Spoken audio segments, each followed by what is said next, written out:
What is up, guys? Torrey Drake, Denver Realtor. Today we're going to talk about how new construction pricing works, because it can be really confusing seeing a sign that says home starting at $500,000, only to find out to actually purchase those homes it's going to cost $550, $600, $750, whatever it is, a whole lot more usually than what they say the homes are starting at. What the heck is happening there from where they're starting at to what they're actually closing out? Oh wow. That is what we're going to talk about today, because there are three opportunities for the price to increase when you're buying a new construction home. So we're going to talk about those three things right now. If you are shopping for a new construction home, great news. I got a playlist for you. I do a ton of model home tours, and the great thing about that playlist is it doesn't matter if I posted a video a week ago or 5 years ago, that you can still shop for that home by watching that video, because it's a model home from a builder, meaning they are building that model in different communities pretty much all the time. So if you wanted to know if a certain builder is still building a model that you like from watching a video, hit me up and I'm happy to help you. All right, diving in. So let's say you found a home for $500,000 that you want to buy, starting at $500,000. The first opportunity, once you tell the sales rep, hey, I want to buy that home, is the first opportunity for the price to increase is with the lot premium. The lot premium is where in the community do you want your home? Each lot is going to have its own unique cost, and a lot that backs up to a highway is probably going to be cheaper than a lot that backs up to a meadow or open space. So where in the community you are, it's going to cost less or more to put your home there. I've seen lot premiums be as little as $3,000. I've seen them go up to $75,000. I think I saw one at $150,000. It completely depends on the community you are in, guys. So it's really hard to give a range of like, well, lot premiums are between $25,000 and $50,000. Once again, I've seen them be $3,000. I've seen them be $5,000. I've seen them be $75,000. So you just want to ask the sales rep or your realtor who specializes in new construction, also me, about communities and what their lot premiums range at. So you picked your model home, then you added on your lot premium. That's number one for the price increase. Number two is what's called the elevation. Picking your elevation, meaning picking like the exterior aesthetic of the home and picking the structural options of the home. Meaning for the elevation, do you want stone exterior? Do you want wood? Do you want a mix of both? Do you want a front patio? Do you want that front patio extra large? Do you want it covered, uncovered?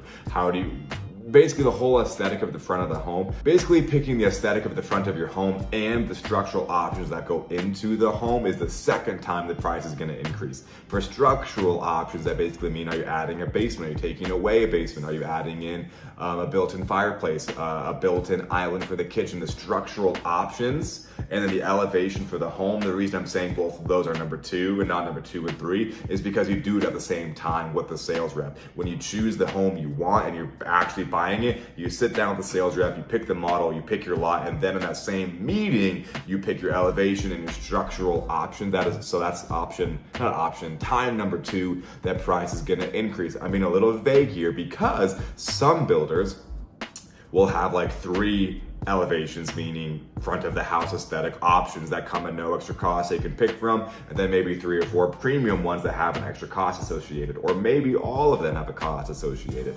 Just talk to the sales rep about the price ranges of elevation and the prices of structural options, like adding on a basement, adding on a front patio, things like that. Okay, so at that meeting, you picked the model home, you picked your lot, added in the lot premium to the price of the home. You picked the structural options. I want to add in the basement, I want to add a built-in fireplace, and I want a built-in island to the kitchen. Great, that gets added in. Then you pick the elevation, I want stone exterior, that gets added in. So that is the price of the home currently, and then from there, you put down a deposit on the home. Once again, it ranges greatly. I've seen it be as little as $1,500. I've seen it be $20,000. I've seen it on like a $2 million house be 5%, which is, I'm not gonna do the math, more than $20,000. So overall, once again, you just want to ask a sales rep, what is the deposit on the home to claim it? And then that is not an extra cost. That's going to go towards your closing costs. However, it's worth asking the sales rep, hey, what is the deposit to claim the home? And number 2, does that cost go towards my closing costs, or is it an additional cost?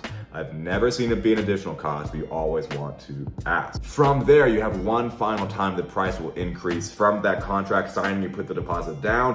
Usually 4 to 6 weeks later, you're gonna go to the design studio, which is a really fun, magical place where you get to go and pick everything you want for your home, how you want it to look. Do you want carpet? Do you want plush carpet? Do you want no carpet, wood floors, premium wood floors? Do you want granite countertops, extra super fancy granite countertops? What type of paint do you want? Do you want premium paint? All of those things have costs. Of course, a lot of the home has options that come standard, but a lot of things are gonna cost extra. Something I recommend doing is having a budget. Like, hey, I don't wanna spend more than $20,000 at design studio, and telling the sales rep at the design studio, hey, super excited to be here, gonna be a lot of fun, thanks for helping me. By the way, I've got a budget of 20 grand, help me stay under that.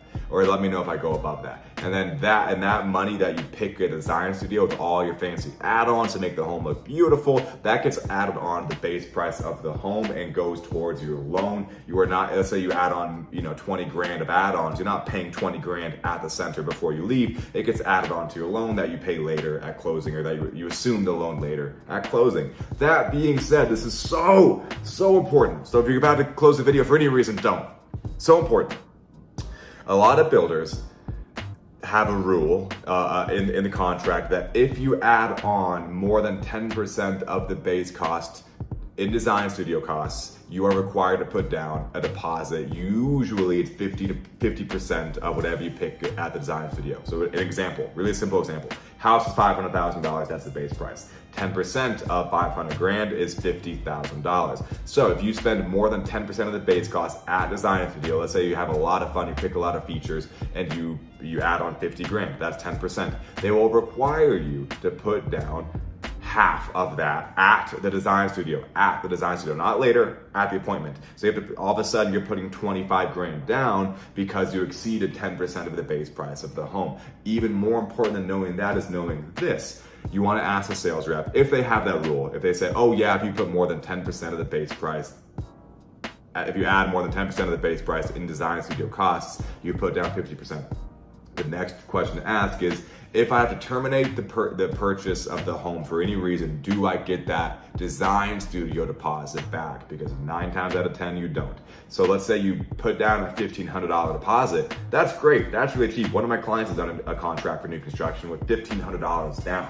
But let's say you added on 50 grand in design studio costs, you put 25 grand down. Well, all of a sudden you don't have $1,500 at stake, and you have to terminate this purchase of this home. You have over $25,000 because you exceeded that 10% of the base price. So I'm getting complicated here with numbers, but overall you want to know if the builder has a rule that if you exceed a certain amount at design studio, are you then required to put any money down at design studio? If the answer is no, great. If the answer is yes, you want to ask them, is that deposit refundable under any circumstances? If I have to walk away for any reason, do I get that money back? You really want to know the answer to those questions. And that should be the third and final time the price of the home increases. Another question worth asking is, hey, after design studio, is there any other opportunity for the price of the home to increase? I've never heard them say yes to that, but I always ask it, and you should definitely ask it too, because you want to know when the price of the home is done increasing. 99% of the time it's going to be after design studio, but you still want to ask. So after design studio, congratulations, that is the third and final price increase. And guys, that is today's video. Once again, my name is Torrey Drake. I am a local Denver realtor. I do a lot of work in the new construction space. So if you are shopping new construction, I would love for you to leverage the relationships I have built through doing as much work as I do in it. You can reach out to me, use my contact information in the description below. And please consider liking the video and subscribing if you liked it, because that would help a ton. And I know it's silly to ask, I know you hear it all the time, but it does mean a lot. Guys, thank you so much. Torrey Drake, Denver realtor. See you on the next one.